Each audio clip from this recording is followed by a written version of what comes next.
Good morning, good morning, good morning. My name is Donnie Glover, publisher of BMoreNews.com and BlackUSA.News, here for another edition of the BlackUSA.News Morning Show. It was a wonderful weekend. Got a chance to sell the book we sold out of I Am Black Wall Street. Thank you to all of the people who came out on Saturday to Terra Cafe and bought the book. Thank you very much for your support. Never sold out like that before. And I am encouraged to keep it going. So we have a couple of guests today. The objective, we want to talk one about Bitcoin. I'm always looking to learn as much as I can. Of course, on Friday night, Kamal Hubbard hosts Black USA Crypto News, live from the Bay Area out west. And he certainly opened our eyes to a lot of the jargon, of the language, of the history of cryptocurrency. And then at 10:30, we will be talking with Armstrong Williams. I was peeping a little bit of Fox News this morning, and Mr. Armstrong has some thoughts on crime in Baltimore. I want to thank all of the regular followers of this show. Hello, Fatima La West. Fatima La was one of our Black Wall Street honorees for Saturday. We have your award. Can't wait to give it to you. Mr. Paul Gardner wasn't able to make it either. We had 13 honorees in all. Special thank you to Mr. Billy Murphy, Esquire, attorney extraordinaire, for coming on and coming out and attending the book signing, sharing some words of encouragement. Really appreciate that. So without further ado, we're going to get to Matheno. Hey, Matheno. How you doing? Doing pretty good, man. Welcome to the show. Man, thank you for inviting me on the show. I appreciate it. So you're related to Larry? I am, man.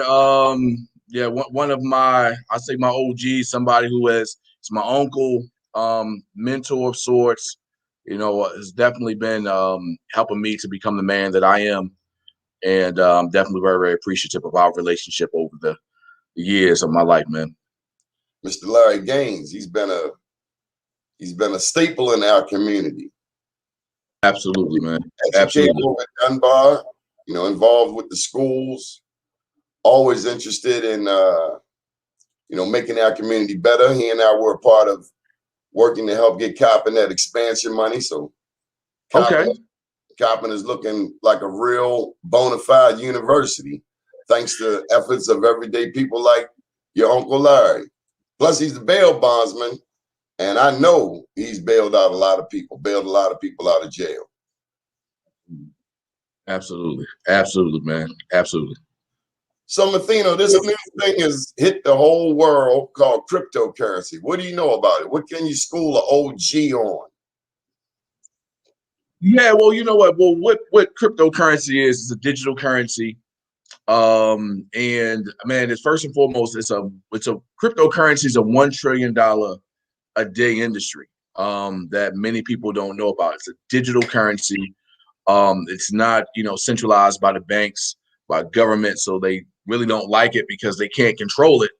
But it's really the wave of the future. You have, purchases made every single day with cryptocurrency. The values are going up, and some of the economists are saying that there are going to be more millionaires and billionaires created over the next 24 months because of cryptocurrency, this digital currency, right? So, you look at like the in the 70s, right?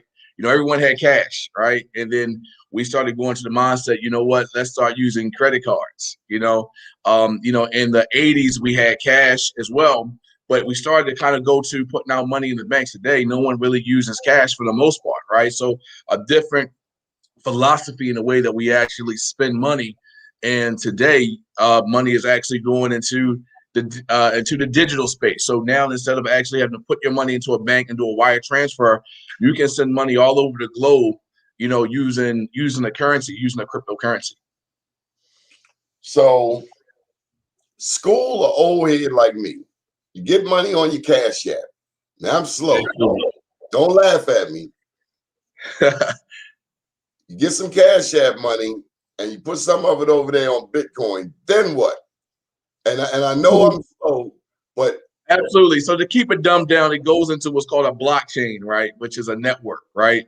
And then you can actually take that money and instead of actually using a bank, because all the digital currencies is cutting out the middleman, instead of actually using the bank, you're actually using it's between me and you, mano y mano, in which I'm sending you a transaction. But it's going through what's called a blockchain, all right? And once it goes through that chain, it goes from me directly to you, right? Without being taxed, without it's just a relationship between me and you. And so you can actually use, like you said, you can use Cash App. I mean, when I first got started with trading cryptocurrency, man, a lot of the big boys weren't involved. So today, because of its involvement, you're seeing a lot of the big banks, backing it. You have people like you said, Cash App, PayPal, now back. So this isn't really going anywhere. This is actually the future. And if we don't really put our minds around really what's going on, our great grandkids, we're looking at us like, man, granddad, where were you at when Bitcoin was at $34,000 a coin? Where were you at when it was, because based on, what I'm looking at before we get out the summer, potentially, we could be as high as, $80,000 or when it goes to its next cycle, it could be at about $80,000 per coin. I always, there's two different approaches, Donnie, to, even how this all works, because you can actually profit very, very greatly from cryptocurrency as well. So not just actually using it for transactions, you can also use it as a tool to invest, and you can also use it as a tool to trade as well. And so once you send the money from Cash App to buy some Bitcoin, is that so what happens when that money, when you first get it on the Cash App and you send it over there to buy some Bitcoin, then you got to go to like Coinbase? No, actually, the crazy thing is that you can actually today, you can actually go right to your Cash App and you can actually buy Bitcoin directly from Cash App. Well, you don't have to go to another wallet like a Coinbase, and there's so many others. But you can actually take your you can go right to your phone today, and you can actually buy some Bitcoin, right? So right now, Bitcoin is about $34,000 for one coin, right? And a lot of people believe that, man, I don't have $34,000, so I really can't benefit from Bitcoin. However, you can buy fractions of Bitcoin. So I'll give you an example. You can buy $340 of Bitcoin, right? Using your Cash App wallet. Well, Bitcoin goes from $340 to $640 to $640. If it goes from 34,000 to 64,000, then your $340 is $600 plus, right? Because you bought some equity of Bitcoin in a small fraction. And you can do that with Cash App. Now, Cash App obviously has two functionalities. You can actually use it for digital purchases, right? Or to send money to people. And that's a new wave that we're able to send money. Back in the day, I had to go to your bank account and meet you somewhere in the street and say, here's the money. But if my college daughter needs some money, I can go ahead and just send money to her digitally, because money is digital now. But from a standpoint of Bitcoin is concerned, I can actually buy some cryptocurrency with my Cash App, and then I can actually send my ID or my address to actually pay for a large purchase. It could be a car, it could be whatever it is. I can actually make a large purchase with Bitcoin. As a matter of fact, I have a good friend of mine who just bought a Rolls Royce Cullinan with Bitcoin, right? Instead of him actually using a bank and sending $400,000 to the car dealership, he was actually able to subtract $400,000 from his wallet, right? And it gave him an address. He sent his address to the dealership's Bitcoin receiving address, and that's how the transaction was done. It was done in minutes. So you have just you're saying now that, wow, that's huge. That's a lot of money. I mean, this is this is the wave of the future. Yeah. So, but go ahead, Donnie. It's like stocks and bonds. Bigger. So here's what I'll tell you, man. What I do, man, today, I actually teach professionals, individuals, how to really maximize how to make money in this space. Because again, the question always is who taught you how to invest? And the answer typically in our community is no one, right? We get our 401k, we go to the cubicle to the left or to the right, and we say, what did you choose, right? We don't, because no one really taught us. They taught us in school the Pythagorean theorem, but they didn't teach us how to invest, how to save, how to multiply our money. And cryptocurrency is, again, it's $1 trillion a day industry. The stock market is about $22 billion a day, right? You can make money Monday through Friday, 9 to 5, make money. But the foreign exchange market, $7 trillion a day. This is where the banks, government entities, where they all make money. And then you also have the new wave, which is cryptocurrency, which is another market which we as a community should be learning how we can take fractions of our money, not a lot, right? Fractions of our money, and actually learn how to make money every single day, and multiply money every single day with moves that happen in the market. But it all starts with education, Donnie. Were you scared at first? No, I'm gonna be honest with you. Just like anything else, once you get the proper education, then you can make a calculated decision on what you want to do. Like I said, we were taught to put money away for a rainy day, right? And then a rainy day happens, we're back to square one. And so when you have industries like cryptocurrency, when you can educate yourself and you understand how it works, you understand, cycle. It is not hard. This stuff is easy enough for the fifth grader to understand it. But once you get the knowledge, then you can actually apply that knowledge, take a very elementary approach to it. I mean, when the market is going up, you can buy. When it goes down, you can actually sell. But it all starts with having access to education. Now, I'm going to put you on the spot a little bit. How old are you, Matheno? I'm 41. Okay, so I called a couple, I'm 56 yesterday. I called a couple of cats who are, I guess, about 5 years older than me. Mm-hmm. 5 to 10 years older, and both of them very successful in business. Neither one of them had any Bitcoin. And, yeah. and what I'm wondering, what I'm sensing is you are like the OG in that world. Do pretty well. At 41, because you just mentioned a fifth grader could understand this. They can. So they can. So I'm just looking at the age. So say 20 to 40 or 40 and under. This is their playground. Yeah, it's the wave, man. It's a knowledge. It's a language that your grandkids are going to really understand. Great grandkids are certainly going to understand because they're going to be born and it's going to be first nature to them. But this is the wave of where things are going. But here's what I'll tell you. I've been in this space for 3 years. And just to see how it's changed. At first it was, stay away from, because there's more than just Bitcoin. There's Bitcoin, there's Ethereum, there's a lot of the larger coins, and there's a lot of alternative coins as well, which, not to go too far in those, but there's more than just Bitcoin in which you can actually purchase, buy, sell, trade, etc. But this generation, the millennials on back, it's going to be second nature to them. But like I said, it all starts with us now learning how does it work. At least get the fundamentals of what is Bitcoin, what is cryptocurrency as a whole. What are some of the coins that I should look at, because some of them could outpace your 401k, right? Some of us have, our 401k is tied to the stock market.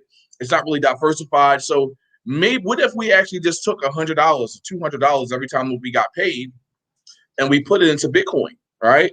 I mean, not a whole lot, but just, something at a level that's not going to put our finances in jeopardy. $100, $500, something that you can do monthly into Bitcoin. Well, as Bitcoin is actually maturing in value, so could that potential money, right? And so these are just things that we have to talk about as a community. How can we actually learn how it works? We do work. I do workshops for individuals who do want to learn how to trade, how to learn how to make money off of cryptocurrency. We do them free in Colombia. So it's really about how can you learn how to make money in this new digital space, because like I said, there are going to be more millionaires created in the next 24 months than any time in U.S. history. in the next because of 24 months?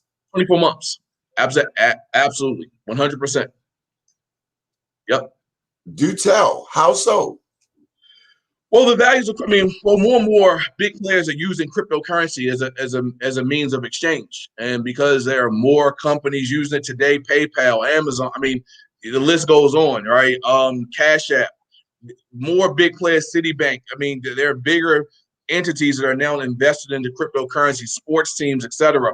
You take a look at Tesla. There are a lot of big companies that are now accepting cryptocurrency as a form of payment, right? You have some of the most wealthy people in the world now backing, cryptocurrency. You talk about Elon Musk, etc., right? The crazy thing is that you can buy some of these altcoins, right, that are less than a fraction of a penny. Give you an example. I bought one called Elon One, right? Elon One, it was worth less than a penny, right? Less than a penny, a hundredth of a penny. And so you have these coins, they come out, they call alternative coins, where you can take $200, $300, and there are people documented, if you Google it, that became overnight millionaires because these coins shoot up through the moon almost overnight. Give you an example, another example, I put maybe about $200 in this Elon One coin. Right now, I'll pull it up, I'm about $13,000 in profit in less than 30 days. There's no investments that really do this, but when you get the actual knowledge of why would I invest it, it is right here. Here it is, $13,000. So this started at $50. It went at $300. Starting at $50. I'm not saying go out there and invest in these coins. What I'm saying is you need to go out there and get the education and the knowledge of, if I start taking on some of these, what if I can find the next Bitcoin, right? Bitcoin is at $34,000 a coin, but before it was, at some point, it was a few $100s, right? Years and years and years back. But what if I could ever actually got the information, the education to invest in Bitcoin before it actually shot up? Well, there are coins that are popping up every single day that if you can find that they have utility, meaning that they have a purpose, right, behind them, you can actually get it before the masses actually understand it with education, and you can actually invest very, very, minimal investments, 100, $200. And when they shoot up, you can actually make a lot of money. And it can actually be used as a utility. Bitcoin has a utility to exchange, and some of these coins do the same thing. So the workshops, when's your next workshop? And you say it's free?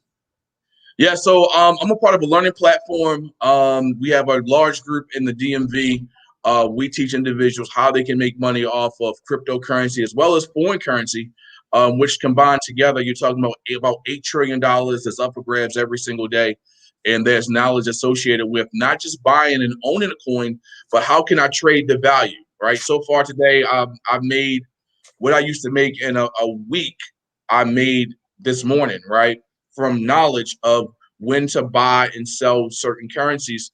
And we do a workshop at 8830 Stanford Boulevard in Columbia, Maryland, from 12 to 2 o'clock on Saturdays, where we're talking about the basics of Forex, as well as how you can make money off of cryptocurrency, not just buying and holding a coin, but how can I take maybe my $500 and learn how to trade the value. So whether Bitcoin goes up or if it goes down, we can show you how you can actually equip yourself with the knowledge so that you can buy and you can sell. So it doesn't matter. When Bitcoin shot all the way up to $30,000 to $69,000 per coin, well, guess what? We had access to knowledge and tools where we were actually able to take it when it dropped. So tens of thousands of dollars were made in my household because with the knowledge, and that's not to boast and brag because I have friends who got hundreds of thousands of dollars, but knowing when to make money when it's dropping and when it goes up is really what our community needs to understand.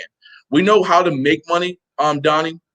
We know how to, some of us know how to manage money and save money, but we don't know how to multiply our money. And that's the thing that our community definitely needs right now, because that's why the wealth gap is actually, it went from, a few yards to it's now like miles away, because other communities understand not just saving. We're just starting to understand saving and management, but they're learning how to invest and multiply.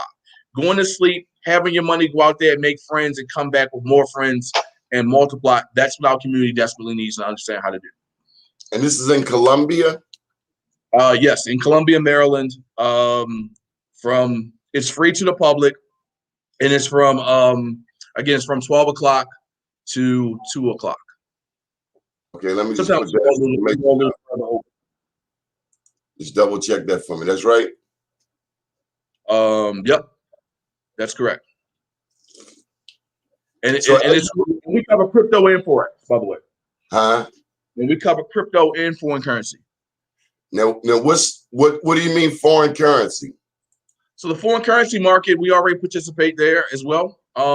This isn't new. This is, 15 years ago, the reason why most of us don't know about the foreign exchange is because you used to have, hundreds of thousands of dollars, to put into the foreign exchange and to be able to be a player, you had to have millions of dollars to even have a seat at this table. Guidelines change, regulations change. So today you can be a retail trader. You have $100 and you know what you're doing, right? You can actually learn how to make money in the market. Like I was telling you earlier, the foreign exchange is about $7 trillion a day industry. Most of us are just getting hip to the stock market. To kind of put it in comparison, the stock market does about 22 billion a day. The foreign exchange does trillions a day. This is where government entities make money. This is where your bank makes money. Your insurance companies make money. When you put your money in your savings account, what happens is your bank, they take your money, they multiply it every single morning. You may not even have access to your money on some days, right? Because they take your money, they put it into the foreign exchange, and they make billions of dollars on your money. And then you get a fraction of a percentage back every single day, every single month on your money. But with that being said, if you got the country, you can't use your currency. Typically, at another currency, you go to Mexico, you gotta get a peso. Go to Europe, you gotta get a euro. Governments, countries, they trade every single day, all day long. The values of currencies go up and down all day long. And what we do as traders is we take a look at movements in the market. So when the United States dollar, let's say, versus the Japanese yen is actually going upward, we know when we can buy. If it goes down, we can sell. And there's billions of transactions that go on all day long. As a retail trader, I can open my laptop up at the beach, the bank, wherever in the world. And when I see a trend going upward, I can buy. When it goes down, I can sell. And I have access. We have access to education that, like I continue to say it, where it's easy enough that a fifth grader can understand it. And they taught this in fifth grade by a kid. By the time a kid got to sixth grade, he would make more than his principal. That's why they want to teach it. Let me ask you, is anyone teaching fifth graders? They should. I'm wondering, why isn't this a part of education? I'm going to keep it 100. If they did, I have parents in my group who teach their kids because we have access to an educational curriculum in which they have their kids, especially during the summertime, learning, right? While we were in pandemic, at home, the parents were making sure that their kids were learning at the same time. I have a few kids right now in my group with their parents that are making 5 figures a month. What? It's not hard. 5 figures a month, man. Yeah. Because the concepts aren't hard, right? It's just a pattern. It's there's a few check marks in the pattern, and a kid can know when to buy and sell. You give him a tool that he can use to reaffirm that information, then he will definitely know when to jump in and buy and sell, because it's like a video game to them, right? So this is a situation where, man, this is where a lot of generational wealth will be created from this particular knowledge. Our group, we started the Rich College Kid movement. A guy by the name of D.L. Woods in Texas. 3 years ago today, there's several documented, millionaires. So some of them were in Forbes within the last 24 months. This is cutting edge, man. This is cutting edge for our community. Really understand it. But when you talk about the late millennials and what's that generation from the 79 on back, we really need to understand how to really, because we're about to reach retirement age and we don't really have a clue, right? Inflation is going up and we don't have a clue. And so it's going to be pivotal to really understand how to trade, how this whole thing works, how to invest my money and multiply it. But I want to ask you if you have any predictions.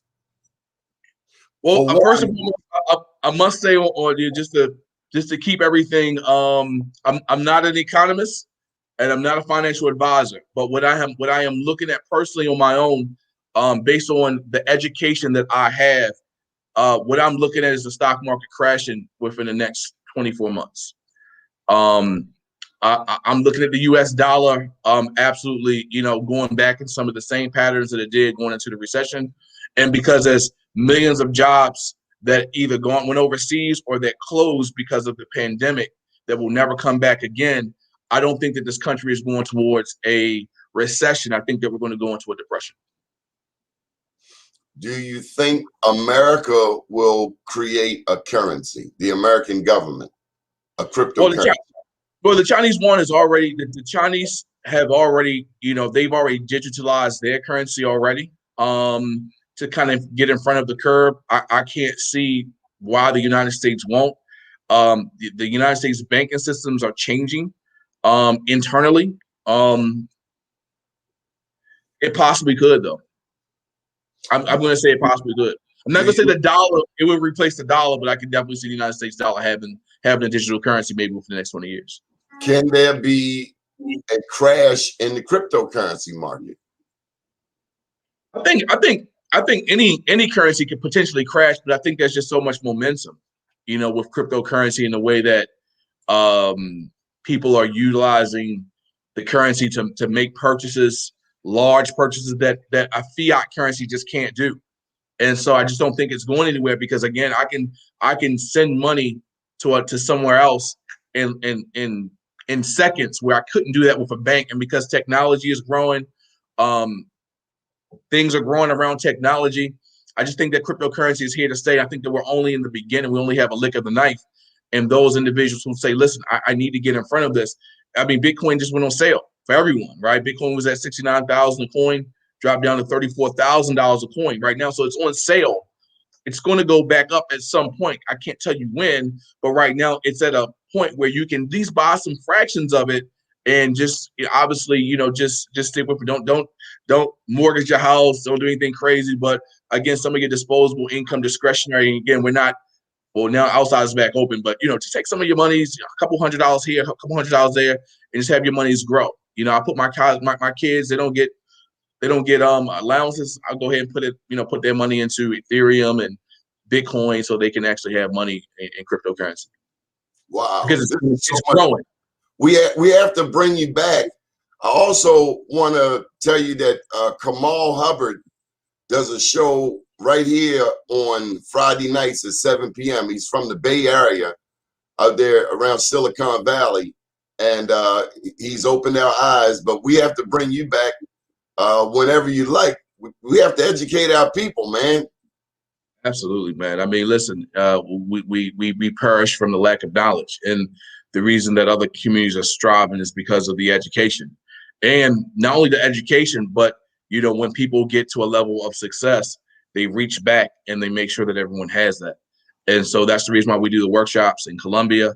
Say, listen, come out, learn, at least open up your horizon so that you can actually get access to some education. You can see people who are actually doing this. And we have a whole mentorship program where you can get education, live mentorship, live education, get access to tools so that you can actually do this efficiently. You don't have to be in front of your computer all day long, maybe just a few hours a day. An hour a day can really I've seen a lot of cases where people make more money in 45 minutes than make an entire day working, entire week working, entire month working, So, past profits don't guarantee anything, but I've seen a lot of people, evolving their finances through learning a skill set like this, learning how to invest and trade. Wow, this is just fascinating. Any final thoughts? Yeah, man. I mean, the whole thing is this: who taught you how to invest? And typically, the answer is no one. And so, since you guys seeing things happening in front of you, don't just watch it. Go out, equip yourself with education. The cryptocurrency isn't going anywhere. Learn, how does it work? How can you actually take some of your monies and invest some of it? Don't watch the train go by. It's going, and you need to get on top of it. And you need to learn. You need to educate your family. And if you don't have access, go ahead and figure out where the education is and align yourself with people that are getting success so that you can get some of that success as well. Good deal. Matheno, thank you so much for joining us. Special thanks to your Uncle Larry Gaines and free crypto and foreign currency workshop Saturdays, 8830 Stanford Boulevard in Columbia, free. And just ask for Matheno. We appreciate you. Thank you for joining us. Thank you, man. Yes, sir.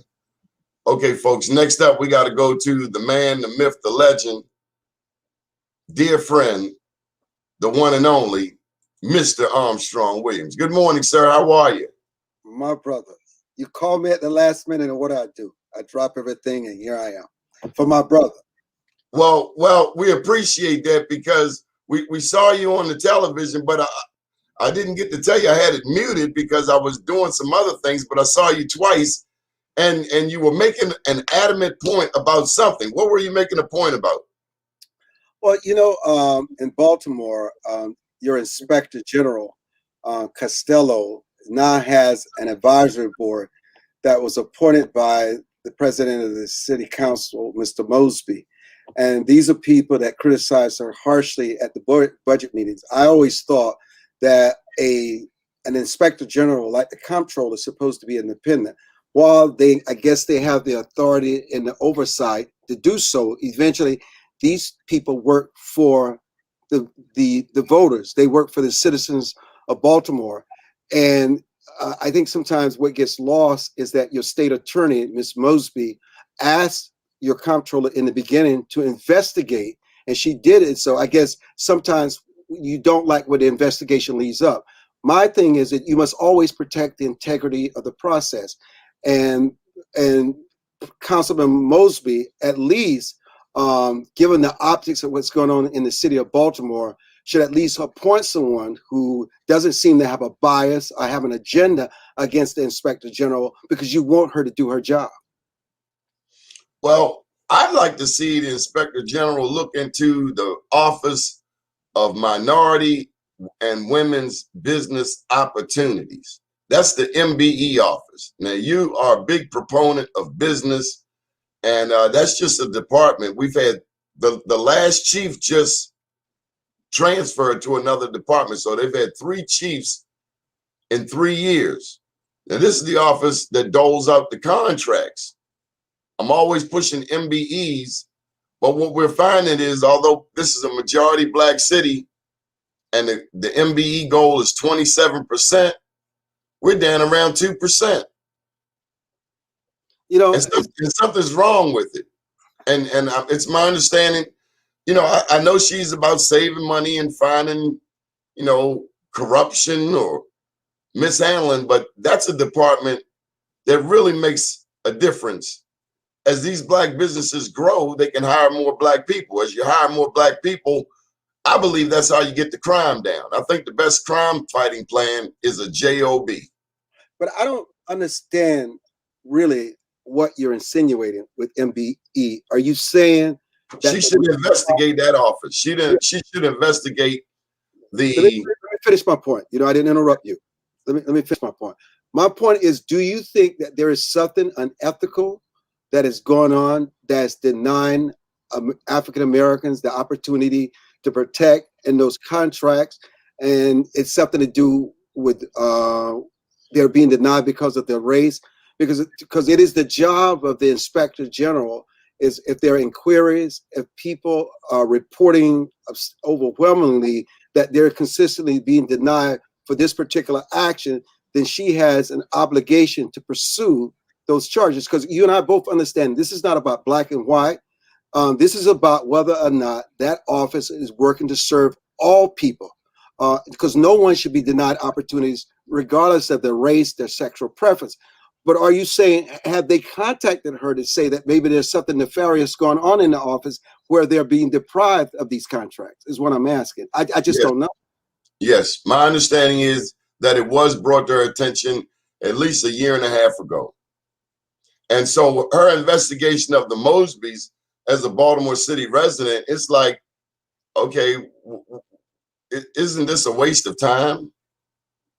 But Ms. Mosby asked for the investigation. So was she wasting the taxpayers' dollars? I would agree. But two wrongs don't make it right. And then what have they accomplished? But I know you believe, look, I know you're a brother who cares about what is legal, what is ethical, and what is moral. I've known you for ages. That's why when you asked me to come on your show, I come on because I know you and I've known you a long time. And that's why I appreciate you, because you work hard like we all do in media to be even-handed. And you know what? There are a lot of taxpayer dollars that are wasted on investigations that lead absolutely nowhere. And that money should be spent on in areas of investigations that can bring about real change, and to stop corruption, and to stop officials from misusing taxpayers' hard-earned dollars. So you and I agree. But the challenge that we see over this way, Mr. Williams, is that, and maybe it's because we have so many Black elected officials, but it seems like the mainstream media is always going after our Black elected officials. They ran up in Sheila Dixon's house over $500 in gift cards. What a smack in the face. They would never do that to Martin O'Malley. So it's like they really abuse Black elected officials. Now, granted, if you're a Black elected official, you have to be cleaner than Caesar's wife.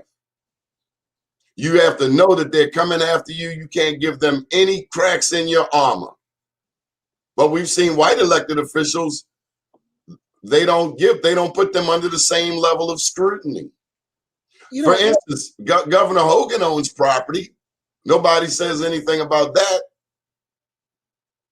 Is it that simple that it's black and white? Do you really believe that a city at Baltimore is dominated by Black elected officials, whether it's the Congress, whether it's the city council, whether it's the state house? Are you saying to me that because of racism and people undermining them because they're Black, that is the reason why you have the overwhelming issues in Baltimore, like crime, kids not learning, 0.13 grade point averages, kids graduating illiterate from high school? At some point, I mean, you remember what a part of the civil rights movement was about, Donnie? It was if we could get our own people elected, if we could get them in office, if we can make them governors, if we can make them senators and president of the United States, the plight in our communities have not changed. But the problem is, Donald, as you've seen across the country, they're just corrupt as the next. It's not about serving your community. What they end up doing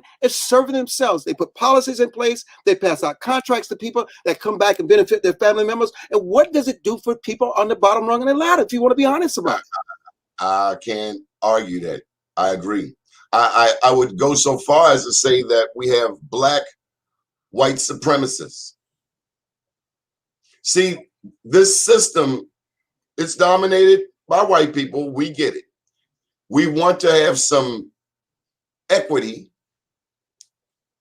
and nobody's going to give you power. If I have power, my job, honestly, is to maintain power. That's just the way the world works. But in a majority Black city with majority Black elected officials, it is the hope that these Black leaders, their presence, their efforts, their policies would benefit Black people. Case in point, Marion Barry. I want a Marion Barry type mayor here in Baltimore. One that understands, if you're going to come and build in my city, you better hire my people, period. Not a contractor that comes in and hires people from somewhere else. Black people got to eat. In Atlanta, there's an expectation that Black people are running things. From Hartsfield International Airport all the way to downtown, there's more of an expectation that Blacks will be leading, but we're in the chief executive positions and our plight has not changed. It's gotten worse. And you ask yourself, why has it gotten worse? Why is it that nothing changed? Why has Baltimore become one of the most dangerous cities in America? Why? With all this Black leadership, with all this power, why does it get worse for the very people that you say you're going to go in and serve? And you go to them every 2 and 4 years to get elected. You make all these promises. I'm going to improve the school system. I'm going to make your neighborhood safer. I'm going to give your kids choice in education. We're going to put you on a path of entrepreneurship. And it never happens except for the rare few. Why? I agree.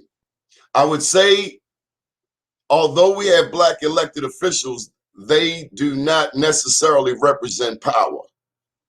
I would still say that the power brokers are behind them, that these elected officials merely work for these, I guess, powerful leaders.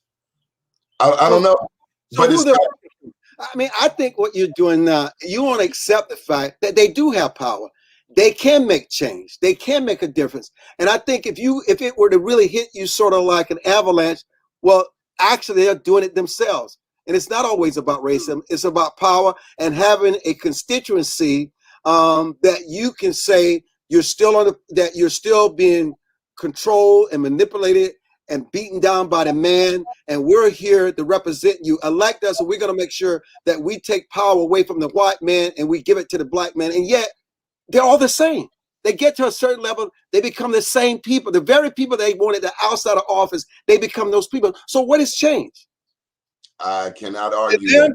Mayor Barrett may have had his drug issues. We condemned him for it. He went to jail for it, but he did deliver to the people where it really mattered. And Anacostia across the level, he delivered. No matter what his personal problems were, he placed the people first. And that's why he was elected and elected and elected. That's why, because he delivered. You have rare examples of that. Mayor Barrett has shown us that you can deliver, no matter who's in the White House, who's in power. He had the power to make the decision. He did, and he made the life of black people better in Washington, D.C. So you cannot excuse the behavior of the elected officials in Baltimore. You cannot give them a pass. I would say, to go back to your initial question, the challenge in Baltimore, and yes, I'm going to say it, Baltimore is 9-1 Democrat, and that's a problem. It's the same as if Baltimore were 9-1 Republican. It's no checks and balances. It's all one way. And if you're in the club, then the primary object of the club is to protect that power. That's what I see. And you know what you just said? As we talk about Mayor Barrett, we'll go to Donald Trump. With all his craziness and just taking all the air out of the room, he had one thing right. The establishment is what is destroying this country. We need to take out the establishment. We need to take out all these people on the dollar, the government that are getting paid. All these people who are already rich are getting richer, and we need to help the little guy. And so they thought that this billionaire president really related to them because of his policy. And so that's what he had to do. He had to come in and break up the system. It's no different. And when you break up the system, you pay a price. Is that what's happening to 45? He's paying the price for breaking up the system. Who's Biden? No, President Trump. Oh, no. Some of that has to do with his own accountability and responsibility. My point is that Donald Trump was an outsider. And sometimes you need an outsider to come in to change things. I'm not going to excuse Donald Trump's role and some of the things that had happened to him. But still, people relate to him because he was not a part of the inside. He had no loyalty to them. So he could come and have his way. That's why he could criticize, talk trash to whomever, because he had no fear. He felt he was president and he had the power, and he behaved as if he were president of the United States. Some people don't behave as if they're mayor or president of the city council. They are fearful. Donald Trump had no fear, and therefore he affected change. But didn't he benefit from it financially himself? You know, that's what they say. That's yet to be proven. That's still being investigated in the Southern District of New York. That's what all this is about. My position is always this. In America, you're innocent until proven guilty. Even though the evidence may say differently, sometimes what we look at and what we see, when you do the forensics of it all, and it goes before a jury and a judge, sometimes it doesn't come out the way that our eyes perceive it and that our ears hear it sometimes. It may appear that way. I'm not going to say that it is until they come to the conclusion and the investigation that the Attorney General, Letitia James, is doing in New York right now. So are you aware that Fox, at least a year ago, was out broadcasting the local competition by at least 5 to 6 more hours of news coverage each week? I've noticed that this year, the mainstream networks are now broadcasting at 4 a.m. and as early as 4 p.m. But here in Baltimore, Sinclair was doing much more news coverage than the others. So they made the other networks, including the Baltimore Sun, because they work in conjunction with Channel 11 and Channel 13, to my knowledge. But did you know that Fox was actually pushing the envelope on news coverage, kind of making the other guys work? You know, I think it's wonderful that Fox, WBL Fox 45, is covering local news. They cover stories that people care about, uncovering the kind of stories, because we would never know nothing about Project Baltimore and what's happening in the school system if it were not for Fox 45. I think it should be about localism, because those are the issues that people care about the most. And sometimes in your investigation, you don't always get it 100% right. But I think people want news where they are, where it has the greatest impact. So I applaud Sinclair. My one challenge with them, though, and you are a media man, I'm a media man. We studied media. We understand imagery.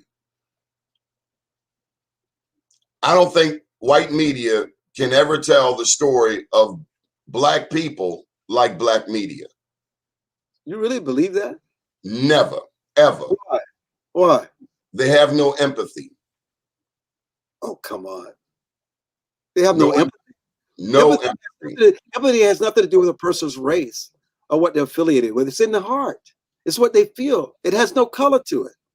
It's no different than in these protests that we see. Most of these people, Antifa, a lot of these are white kids, rich white kids. They're not a lot of Black people, and they're certainly not causing the vandalism and the riots. A lot of these are white kids because they feel they can relate to this. They feel they need to make a change. They cannot sleep at night when they believe that their brethren are still being mistreated and brutalized by law enforcement. That's empathy. I mean, that's a stretch for me. There's no way I'm going to agree with you on that. I think what you may want to say, it may give the appearance that that is the case. I mean, because you look at some of the things that Blacks like BET used to cover on their network. Buffoonery. Yes. Total buffoonery. I did not watch it. What was the name? Cedar? Once I saw Cedar, I couldn't watch it anymore. You would call them racist, out of touch. So no, they covered stuff. They went to the least common denominator. So empathy has nothing to do with the color, my man. Nothing.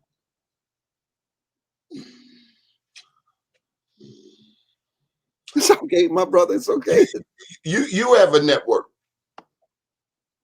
Yes, we have a stable of network television stations across the country. Yes. How's that going? I mean, I really haven't talked with you. It's been how many years now?